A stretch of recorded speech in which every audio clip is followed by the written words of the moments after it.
It's the first video on Still Alive and it's number 31. What happened to the first 30 episodes? Why is it so hot, hot, hot? What? Come with me through the curtain of blurred colons and find out what's going on in my cancer story. Welcome to the Tumotastic Video Diary number 31. Hi, Skatz here. They know who you are. It's Friday, June the 19th and this is Video Diary number 31. And welcome to the first video on my new channel, Still Alive, where we don't like to die before we die, do we? It's not good for you. Rise up and live. Sink down and die, you git. But hang on, video number 31? What happened to the first 30, I hear you ask. What happened to the first 30? Well, they're all on my other channel, YouTooSpain, so if you're new and want to catch up on what's happened in this epic battle of wills and chemicals between me and Freddy the bastard tumour, you're gonna be the loser. Then click on the link in the video description, which will take you right there. Don't do it, it's not worth it, it's all shit. For those of you who'd like a quick summary instead, here goes, right now, in a nutshell. Last year, I was bleeding out of my arse, so I saw the doctor. She did blood tests, said it's not cancer, booked a colonoscopy. I waited. I reminded the doctor, still no appointment. After a few more reminders, 10 months later, got an appointment, cleaned myself out with laxatives. That was a good episode. Had the colonoscopy. They said it's looking bad. That was a tearful episode. They checked and it was cancer. More tears. Even though the blood tests still didn't reveal any cancer markers. I was hiding. Big fear all around. My lovely wife Liz especially. Treatment regime set up. Radiotherapy plus chemo first. 25 weekdays. Then a 3-week break. Then in a different hospital. Intravenous chemo plus chemo tablets in 5 cycles of 21 days. And now I'm in cycle number 3. The IV was Thursday last week. And at the same time I started the 7 chemo tablets a day for 14 days. I've seen loads of different doctors and nurses and been very impressed with the health service here. And that's it. That's where I am now. Any questions? Yeah. Why are you such a ponce? I should mention I've been helped along the way by Chris, whom you'll recognise instantly if you've been watching YouTooSpain. He's done so much and been my constant companion, translator, helper, supporter. He's given me lifts and put me up for the night. He's always available to me on the phone, whether he's busy or not. He's given so much of his time and asked for absolutely nothing in return. Words cannot express. I've got one. Tosspot! Lots of other people have been helping too, with lifts to Malaga and back, for example. So huge thanks to everyone else. There have been some very emotional weeks and there have been a tremendous amount of support for me, especially when the diagnosis was confirmed, for which I am eternally grateful. There's even been and still is a GoFundMe page set up by my lovely friend Amanda to sustain me financially because I can't do any gigs for the rest of the year. Check the link below, the first link below, where you can find everything. It's called the Everything link. And thank you so much to all of you. I've not said it for weeks and you deserve better from me. There's a small but determined group of you who have continued to send me strong messages about fighting Freddy every single week, which is way above and beyond the call of duty. So huge thanks to you guys. You all know who you are and you're not seeking any praise for it. Bless you. I love you all. I hate you, you fawning sycophantic crawlers. And I don't say any of that to guilt the rest of you into sending me love and support every bleeding week. After all, it's so difficult to keep up the messages without them becoming the same every week, isn't it? And you have your own lives to live, I understand that.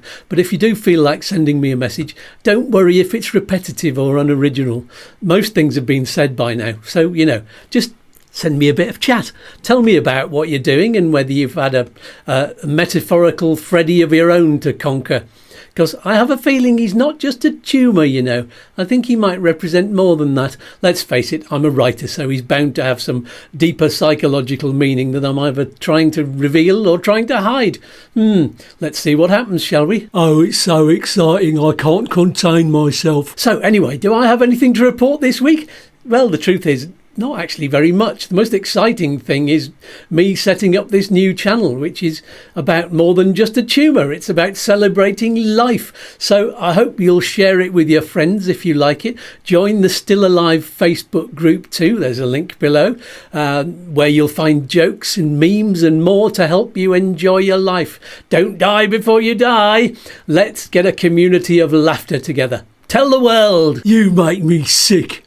Literally sick. So yeah, apart from that, nothing to report really, which feels very odd. The tennis and football that were keeping my mind off Freddie and helping me feel positive are finished. That was very exciting, and Spain won everything, of course, which was awesome. The noise in town was joyful. I wish I could have been there in the throng of it all. The throng of it all. That's difficult to say, but it was too soon after the latest treatment. Que sera. I'm waiting for the Olympics to start now. That's always uplifting, and that'll give me something to focus on. Look into my eyes. Monday was a very weird day when it felt like I had nothing to focus on at all, so I had to turn to ideas for the YouTooSpain midweek video. And something quite unexpected happened. I heard from Chris and some others that they'd had an unusual influx of calls about moving to Spain since the football had finished, and I wondered whether it was linked. So I made a little video asking the question and praising the Spanish culture displayed by their team. And when I shared it on social media, I got some comments claiming it was fake news and criticising the clickbait title. Astonishing. What a reaction for a cute little 1-minute video. Funny thing was, I made a second 1-minute video all about Trump causing a similar desire to migration from the US and got less of a reaction to that. Trump. It's been a bit of a fatigued slog this week apart from that, and the temperature here in the southern mountains of Spain is really hotting up. It's bad enough if you're not ill and you're working in an office, or even worse, outside in the sun. That must be so tiring, but I can't shake the tiredness even with the help of an air conditioning. And because I can't drink anything too cold, it's making it really difficult to regulate my body temperature. Oh, and I had a flare-up of gout on my big toe joint, and the piles were back again for a few days. Hurrah! Such joy! It was sarcasm. I love sarcasm. Gout is boring. Piles are boring. Sorry to be boring. I'm bored with myself.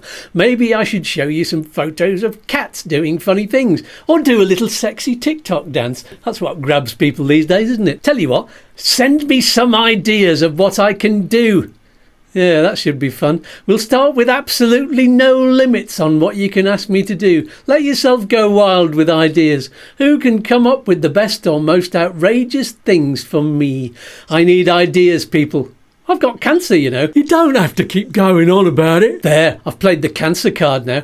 Actually, this whole video is a cancer card. The whole story is a cancer card. By the way, if anyone wants to make me a pack of cancer cards, or just a few, that would be wonderful. Then I can literally play them all the time, whether I need to or not.